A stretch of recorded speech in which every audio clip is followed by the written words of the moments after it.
What's up, you guys? Sean Ross Sapp, managing editor of Fightful.com and FightfulMMA.com. UFC Austin in the books. Show. Sorry, I muted myself. What a show this ended up being. My God.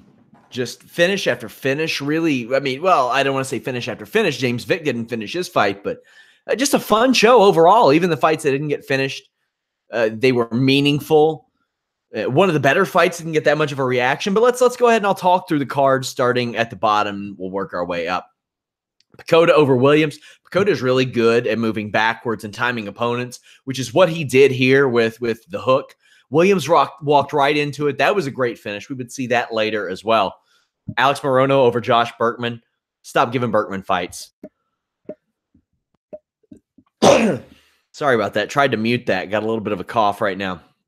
A leg kick from Morono, like, just destabilized Burkman. Burkman went for a desperation shot, got choked out. That is like Josh Burkman's 17th loss in a row in the UFC. It's a lot right now. Showdown Joe and I talk about it every week on the Fightful MMA Holy Smokes podcast when he has a fight coming up. Like, how many more does he have in him? I can't believe that, like, that they would keep giving him this fight. And I know this is short notice, so like they just did it to do it, but that's a rough one. Roberto Sanchez defeated Joby Sanchez. Man, Roberto had Joby scouted. He knew that Joby gave up his back too much, took advantage of that, quickly submitted Joby. Like, you even heard him say it in the post-fight. He's like, I knew that he was going to give it up, so that's what I went after. He does it in all of his fights, so I knew that I could employ that tactic as well. So shout outs to Roberto Sanchez. We'll have these finishes up on Fightful.com as well pretty soon. Leave us a thumbs up, subscribe, all that good stuff. Pudilova defeated Moras. Okay, so I had a problem with this fight. Sarah Moras was in control on the ground, and then Jacob Montalvo, who made a couple of questionable decisions on this show, can't wait to get Showdown Joe's thoughts on this Tuesday, stood up this fight, in which I thought Sarah Moras was being kind of, or at least active enough to where it shouldn't be stood up. Like, that was questionable at best, that stand-up, and it changed the landscape of the fight because on the feet, that was not Sarah Moras's fight. That wasn't the type of battle that she wanted to be in, and she was willing to trade, but I don't want to go as far as to say she was competent in trade there. Pudilova put the pain on Sarah Moras, but then every time it got to the ground, Sarah Moras was transitioning and chaining submissions and threatening submissions, almost had an armbar locked in. Like, I can't believe that Pudilova didn't tap out. A lot of lesser women would have tapped out. A lot of lesser men would have tapped out. She was able to fight those submissions off very well and was aggressive on the feet, landed elbows from the guard, which I think are from while in guard rather, which is going to happen unless you posture up or at least hold up on your opponent. You want to be almost head to head these days, or head underneath chin, because if you're down by like the midsection of the torso, then you're going to eat a lot of elbows there as well. Stone Osborne says Showdown Joe's Shorty Torres call was awesome. Yeah, Shorty Torres won last night at Titan FC. We're going to talk about that Tuesday. We do have an interview with him up on Fightful.com that we will run on the Holy Smokes MMA podcast. I have like 5 or 6 guests from the UFC Orlando show on this Tuesday's podcast, but Pudilova getting a big win over Sarah Moras. But I can't help but to think that ref stand-up was somewhat responsible for that, because I don't know that Pudilova was going to win that fight without that flurry at the end. I think that Sarah Moras probably would have ridden out or rode out the rest of the round on top, probably done some damage, and maybe carried that into the second round. And it's a shame, like, that referee essentially took money out of Sarah Moras's pocket, but that's Pudilova's biggest win. Jeffrey Neal and Brian Camozzi. Neal landed with regularity on the feet and then followed up with an ugly-ass choke, but it got the job done.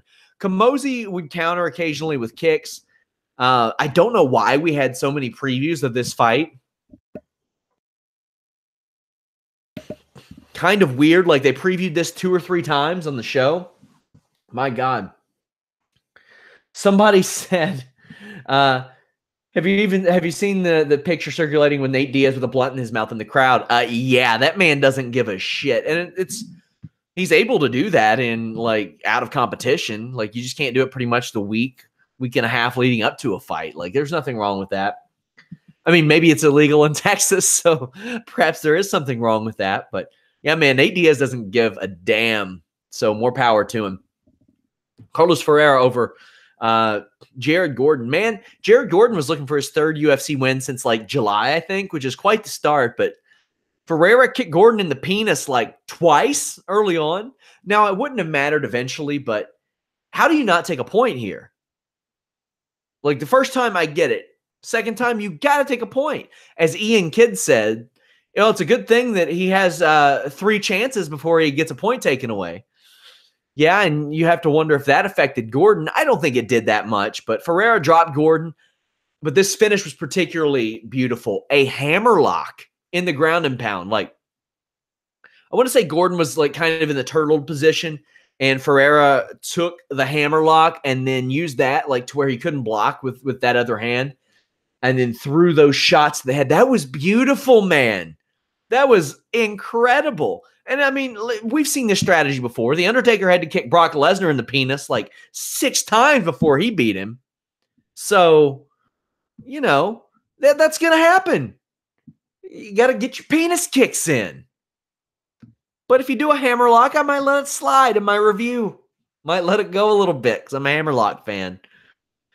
Sage Northcutt and Theobald. Oh, man. So I'm conflicted on the decision. Theobald didn't really do any type of damage outside of the first round, which I still thought that Northcutt won that first round. Outside of that, he didn't do a whole lot of damage. Like when you see the striking stats, it was like 100 and something to 20. Kind of surprising when I look back at it, but Theobald was trying to grind it out.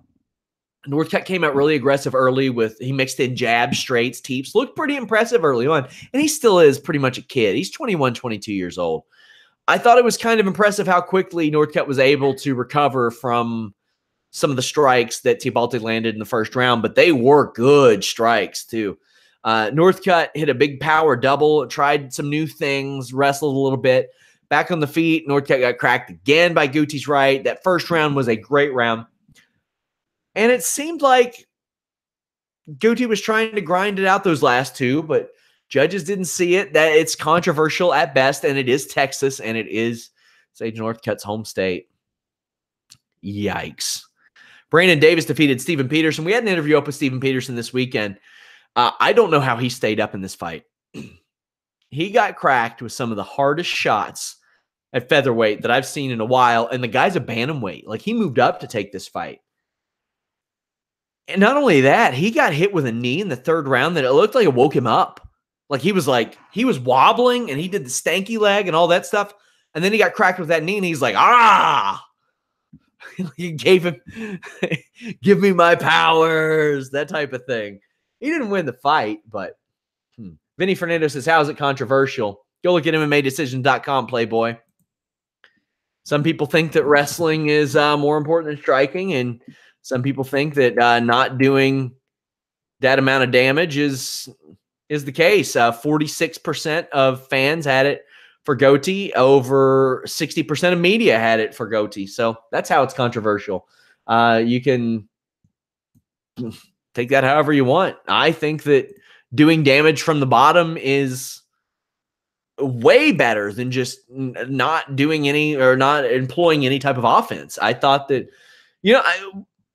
I said Texas judges because by most criteria, somehow Goatee gets that win, but I thought Northcutt deserved it. He did more damage. He tried to inflict pain on his opponent and didn't try to grind it out. I mean, now sometimes grinding it out can get you that win, but hey man.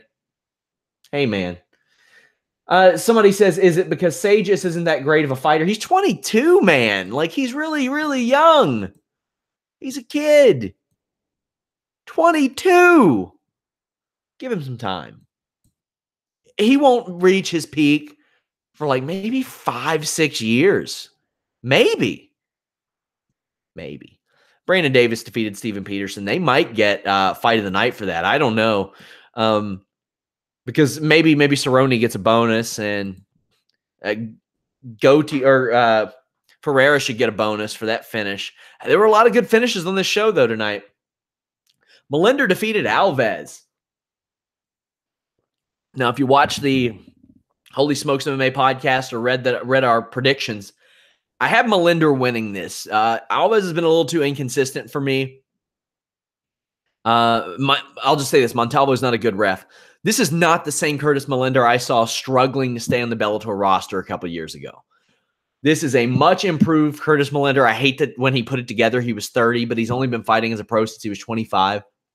So 5 years, but 30 years old and being a welterweight, it's about the right time. Like, this is the time for him to make his run and make his move, and he looked really, really great. He kept Alves on the end of his strikes, but then when he would step in, he would land there as well. Alves got back down a lot. Melinda would switch up on a lot of strikes, jacked Alves with a left hand that hurt him real bad, but he celebrated because he thought that Montalvo was going to finish it, and he probably should have.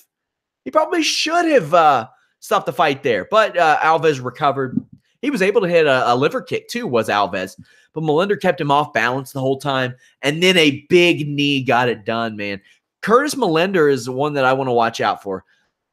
It's like I told Joe on Tuesday's show, Thiago Alves isn't what he once was, but he's still a guy that people remember competed for a championship at UFC 100. So he's got a little bit of a name value behind him in that regard, not like a ton, but he's been around. He's been in the UFC consistently for over a decade at this point. He's 34. Alves, I think, was first in the UFC in 2005. So we're talking like 12 straight years uninterrupted, not like he lost his way out and came back. But now he's lost 3 of 4. Curtis Melinda has his third KO finish since October.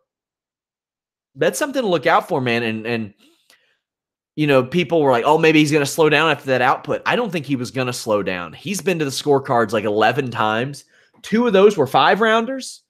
I think Melinda, like, being able to step in, he's 15-3. To be able to put away an OG like Thiago Alves, who, his last win, Alves' last win was Patrick Cote, and he toyed around with lightweight, welterweight, all that stuff, and he put Patrick Cote into retirement. But a few years ago, he was beating Jordan Meehan, and he hasn't had like a big standout win in a long time, like a long, long time. And he took a lot of time off, took a couple years off at one point. Took a year and a half off at one point, and almost a year now. So I do question the future of Thiago Alves, because you look back at his career, and I think it was March 2012 to April 2014. He didn't fight. He got beat by Martin Kampmann. He wasn't back. Then I think it was May of 2015. He lost to Condit. Didn't come back until like November the next year. Lost to Jim Miller, and usually it seemed like when he got beat like that, he would either come back really quick or take a lot of time. And it does make me wonder. Lost 3 of 4. He's 34, but he's got a lot of cage miles on him. It's something we always talk about. Like, you think about him, and it's like, 34 years old. The guy fought Gleison Tibau in 2001. The guy fought Gleison Tibau when he was 17 years old. Gleison, the Gleison Tibau who's still in the UFC right now, that's how OG he went. Like, we're talking 2001. So a win over Thiago Alves, I think, says a lot, even though he is at the end of his career. James Vick over Trinaldo. My God, James Vick is a huge lightweight. He'd be a pretty big welterweight too. We had an interview with him as well. Vick likes to strike from his back foot and set up like those combos and flurries and things like that. And Trinaldo is more of a range striker. It's just a couple guys you throw in there that have won like 7 of 8, and you see what happens. And it was a nice contrast that I thought. But then Vick was landing at range and was eluding and would strike in the clinch briefly, then move out. Trinaldo traded kicks briefly, then thought better of it. But Vick's size was just too much of an issue. Trinaldo was at his best with the body punches, but Vick grinded it out and got it done. And he's looking for a big fight now, I would imagine, because you win 8 of 9, especially in that lightweight division. And it's that Dariush fight that killed him. But Iaquinta's booked up. I think Chiesa's booked up. Kevin Lee, they'd probably give somebody else, but James Vick said that Kevin Lee turned down that fight. So would he get him? Doubt it. But, there are a few guys in there. You could put Barboza against Vick. I think that's a good fight because Barboza is coming off that recent loss to Nurmagomedov. Put them in there. And still, that's a highly ranked opponent. If Barboza wins, then he's still a top 5 guy. And if James Vick wins, he is worthy of that spot. Now, that's quite a leap, but it's a fight that makes sense. But, honestly, every fight makes sense for a guy like Edson Barboza. And almost every fight, I can't say every fight makes sense for James Vick because as good as he is and as charismatic as he is as well, like his name isn't as big, and I think it should be. He's definitely earned it. Get James Vick a good fight. The man needs a big fight. Give it to him. Stop the charade. Stone Osborne says, there's a time where if you swam in a pool with Gleason, you would instantly bench press 300 plus pounds from steroid osmosis. No comment. No comment there. So Derek Lewis had this finish. Like Derek Lewis fights are either exhilarating or exhausting. Like there was a clinch battle that just looked tiring. I wanted to take a nap after this damn thing. Tybura did take a nap when all was said and done. Lewis got a knockdown in round 1, forced Tybura to the mat. I thought Tybura was going to win this. I often question Derek Lewis's motivation, because we've seen like he's had to pull out of fights due to a back injury, and like sometimes he'll seem just like his heart isn't in it. And then you'll see sometimes when you remember why he had the hype train behind him before he got beat. And the third round of this fight was one of those.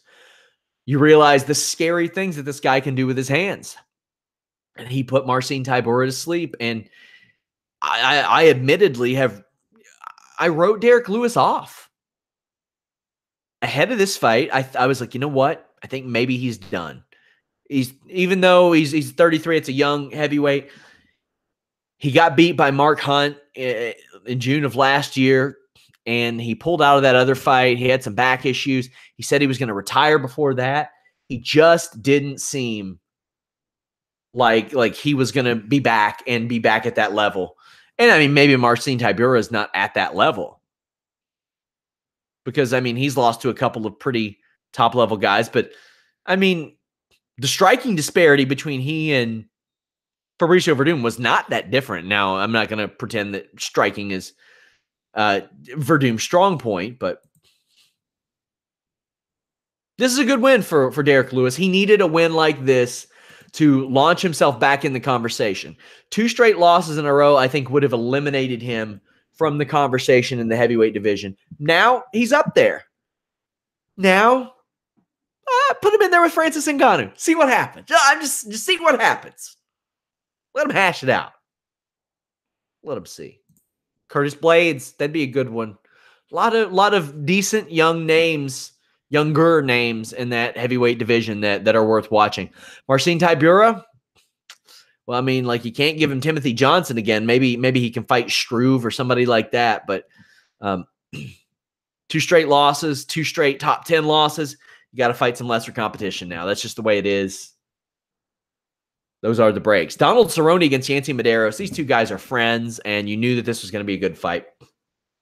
At a crossroads in their career, Cerrone had lost 3 in a row. Medeiros had won 3 in a row. Fun fact, Yancy Medeiros gave me my first MMA scoop exclusive.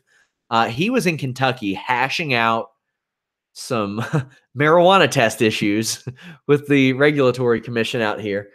And at the time, UFC was trying to book Nate Diaz and Khabib Nurmagomedov.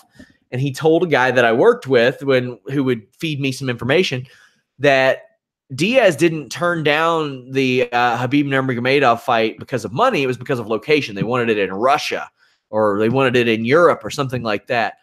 Either that or the vice versa. I'd have to go back and look at the story, but it barely made a blip on the radar because I didn't have any reach, didn't have anything like that. And that was just 4 years ago. But Yancy Medeiros indirectly fed me my first exclusive MMA story, I think, before I got into interviewing fighters and covering stuff and all that. Donald Cerrone and Medeiros, they just traded here.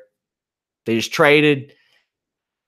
It's just one of those fights. Like, how do you break it down? They went in there. They stood toe-to-toe. They went mano-a-mano. They threw strikes. They threw kicks. They weren't wrestling hardly at all.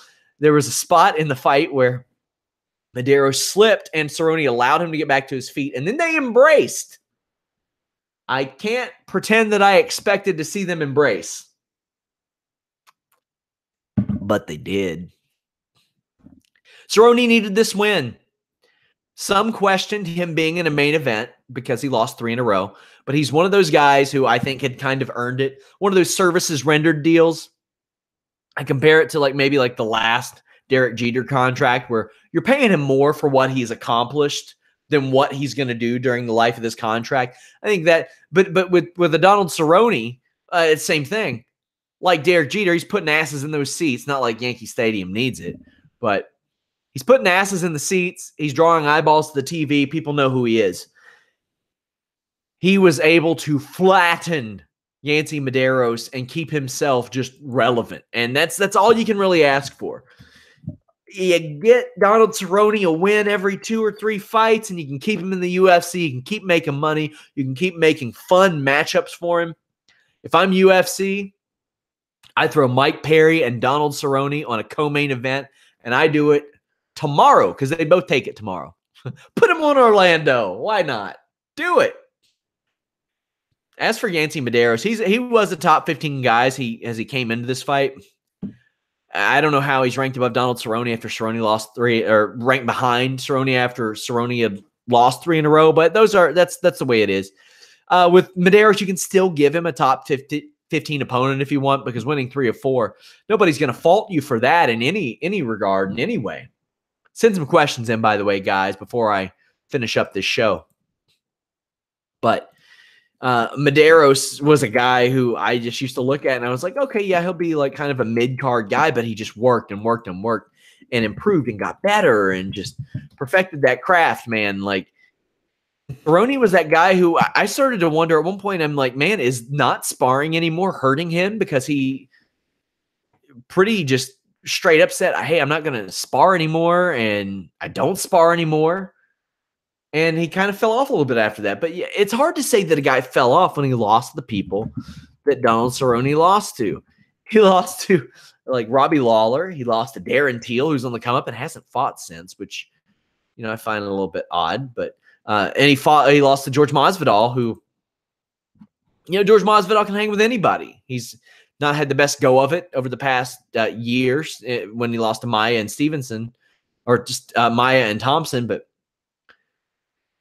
some good competition there. I love that welterweight division. I love the lightweight division. I love the emergence of the heavyweight division that we still saw. And like I said, Derek Lewis's hype train kind of reached a peak and then slowed down after Mark Hunt. But there's almost a sense of rolling the dice, almost a sense of randomness in that heavyweight division. That it's good to have some parity there too. It's good to see that there are some that step up and above, things like that. Vinny Fernando says that UFC 222 might need a fight like that, like Cerrone and Perry. You know what? You're not wrong, Vinny. As I look at that show, we got Cyborg versus Kunitskaya, Edgar Ortega.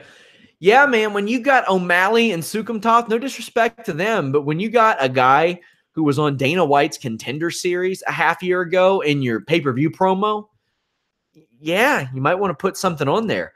And Beneil Dariush and Bobby Green fell out, so I think they're hoping they can get somebody for Dariush. I don't know why Dodson Munoz isn't on that main card, because if you put Dodson Munoz on there, that main card doesn't look that bad. You've got Zingano and Caitlin Vieira, and to be quite honest with you, whoever wins that, I could see fighting at 145 pounds against Cyborg, because Vieira's had she's a big, tall girl, 5'8", and matches up as far as her frame and things like that. Edgar Ortega is a legit pay-per-view fight. I think Struve Arlovsky, when Arlovsky's not there in his career, but that's a fun fight. I'll watch that fight.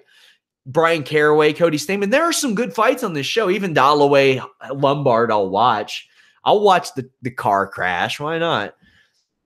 Mackenzie Dern's debut. But yeah, well, I'll put it like this, Vinny.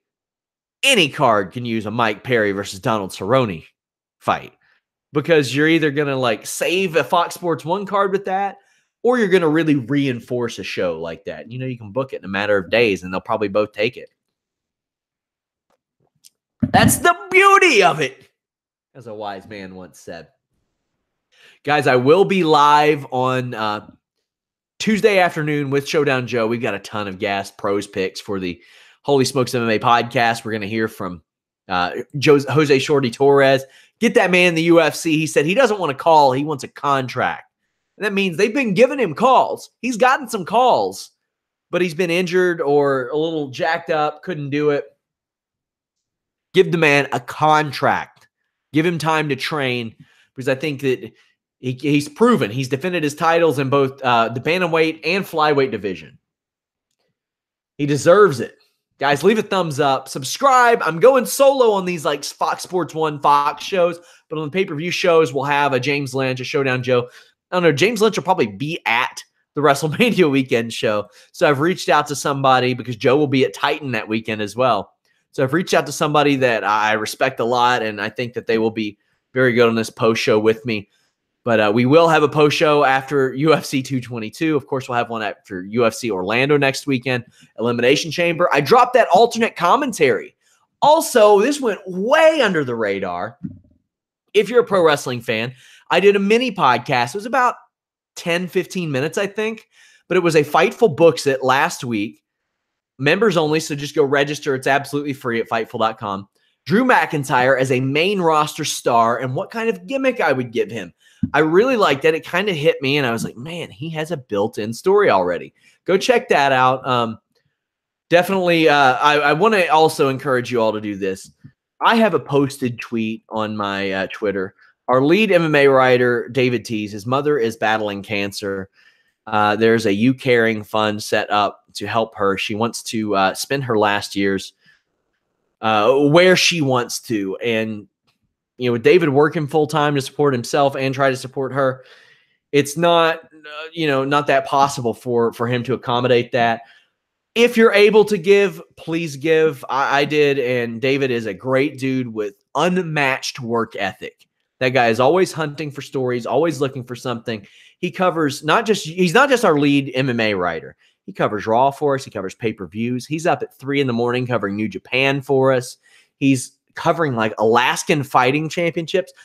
I cover this for a living. I didn't know what Alaskan Fighting Championships was until he started covering it one night. But the guy has unmatched work ethic, and he's always giving me updates on his mom. And unlike one story we saw on Twitter this week, embarrassing, this is a verified situation, and any help is appreciated. Help out some of the Fightful family in doing that. I don't usually push or shill stuff like that, but just a supremely good dude, a hard worker who helps. He brought the coverage tonight of UFC Austin and did an excellent job per usual. Bellator 194. Man, I almost forgot about that show.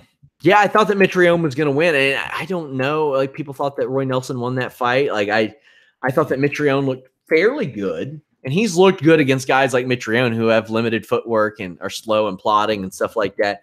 He kept he kept Nelson on at the end of his jab and landed that uppercut a few times. I thought that it looked good. He fights the winner of Bader Mo, which I think could end up being one of the most boring fights in Bellator, or it could be great. He thinks that Bader's going to win, as do I.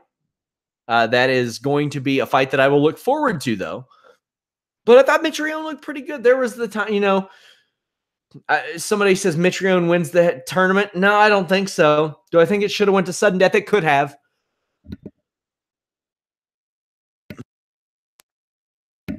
You could argue that one of those rounds was a 10-8, so I would have liked to have seen it go to that round. Taiwan Claxton beat Jose Perez. Man, Jose Perez was game, but Taiwan Claxton's really good. Vadim Nemkov, Liam McGeary. Wanted to talk about this. Breakout fight for Vadim Nemkov. If you all saw my picks, I had Nemkov beating McGeary, and a lot of people were like, what are you What are you thinking? McGeary's a former champion. He's so big. Here's the thing, man. Liam McGeary's got all that range, and he doesn't do anything with it. The man just isn't the type of striker that Vadim Nemkov is, and we saw that. And now we're in a situation where, McGeary's lost 3 of his last 4, and he's lost to Davis, Vassell, and Nemkov. I think Nemkov is that guy, and while that division gets sorted out a little bit, I think he's going to be the name that kind of emerges in that division. He just set everything up, just attacked a much bigger, like a 6'6" Liam McGeary with those leg kicks until Liam McGeary just couldn't handle it anymore. And, I wouldn't be surprised if Bellator would just up and cut McGeary, because they do that on occasion. Like, they cut Emanuel Newton. I didn't think they were going to let him go. I didn't think they were going to fire him, but they did, and probably a good thing because he's lost 6 of 7. But they've done that before too, like Brandon Halsey. They've cut him. Some former champions. UFC, they'll try to hold on to their champions, their former champions, as much as they can. Has Fedor fought yet? No, he fights Mir soon, and I can't wait for that, even though it's just going to be a couple of blobs, a couple of blobs of their former selves going at it. I mean, that Heather Hardy fight sucked. I will say, like, from a personality perspective, I think if this woman would have found combat sports and MMA 15 years ago, we might be talking about her instead of Ronda Rousey. That being said, Ronda Rousey got where she was because she had that charisma and she had skill. Heather Hardy's boxing skill does not translate to MMA. Ronda Rousey's judo skill did translate to MMA, and it made her dominant because nobody else had experienced that. I don't know what was worse. Heather Hardy having a rear naked choke locked in, but not knowing to take the back and put the hooks in, or her opponent not knowing to sit out of it, turn into it, like anything. Oh, man. Heather Hardy, WWE bound. I ran a story last week. James Lynch interviewed her and said that WWE Hall of Famer Johnny Rodz tried to get her to train to be a pro wrestler. It was just bad, and she is such a sweet woman. She is a sweet woman. You could not talk to a nicer person, but this fight sucked. And one of my buddies, Justin Golightly, used to write for Fightful, and he's like, and you all want Floyd Mayweather to do MMA? And I saw some doofus acting like we were comparing Heather Hardy and Floyd Mayweather as it pertained to athleticism. Du what? I'm talking about as it pertains to MMA knowledge. MMA knowledge. He doesn't know what hooks are. Sure, he'd find out. Would it do any good? Piss off. Get out of here.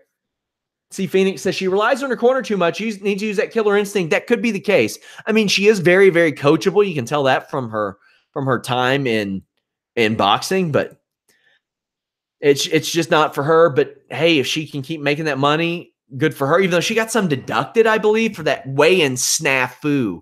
Go read about that on Fightful.com. I think it should be up in the morning, but she weighed in. She was a couple of ounces over, and she was like, I'll strip if I need to. And like one of the commissioners said, oh, no, your bikini weighs that. And they were like, okay, let it go. And then they deducted a piece of her purse from her. Lame. Patricky Pitbull defeated Derek Campos. Second time he's done it, man. Patricky Pitbull is on. I make a lot of jokes about how they headline every show with a Pitbull, but he's earned it. 5 of 6. Since losing to Michael Chandler, this man has refused to give Bellator an option, but to put him in a main event because his 3 straight wins are Derek Campos, who's been on a hot streak, Ben Henderson, and Josh Thompson. So all jokes aside, nothing but respect for Patricky Pitbull. But let me just bring up this. The fact that Darian Caldwell versus Leandro Higo is headlining the next Bellator show, and they're billing it as Leandro Higo being a Pitbull brother protege. They're just trolling me at this point. Come on, Dan. Come on, CJ. I know what you all are doing. Great, great performance by Patricky Pitbull. He continues to look great. He's had a great run. And at one point, it was looking fishy for him, man. He lost to Chandler, Woodward, Alvarez, and I believe Derek Anderson. And I think he just had a win over Kurt Pellegrino in there. And it's like, man, I honestly thought at that point he was a bit of a scrub. Lost 4 or 5, and he was in his late 20s. I was like, man, is this the finished product?